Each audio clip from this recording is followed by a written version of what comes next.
ఆహా మంచి స్మెల్ వస్తుంది. మా అమ్మ ఏదో స్పెషల్ చేస్తున్నట్టుంది, చికెన్ మటన్ ఫిష్. అబ్బా మస్తు ఆకలైతుంది. అమ్మ పొద్దున్న ఏం తినలేదు, అన్నం తినే 2 ప్లేట్ల చికెన్ తిన్నావు, అప్పుడే ఆకలిస్తుందా? సరే పెట్టుకొస్తుండు, ఇదిగో తిను. ఏంది అన్నం తోటకూర. అమ్మ నేను తిన్నమ్మా, నువ్వేదో మంచిగా స్పెషల్ చేస్తున్నావేమో అనేసి ఆకలి ఆకలి అన్నాను.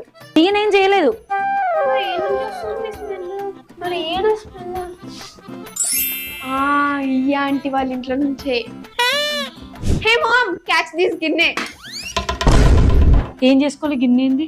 ఆంటీ వాళ్ళ ఇంట్లో చికెన్ మటన్ వండుకుంటున్నారు, పోయి అడుక్కరా. నేను అడగరా వాళ్ళ? అవును. వాళ్ళు ఏమనుకోవాలి? మళ్ళా మనము సండే ఏదైనా చేసుకుంటాం కదా స్పెషల్, అప్పుడు వేద్దాం. అడిగితే ఏమన్నా అనుకుంటారేమో, చండలంగా ఉంటదేమో.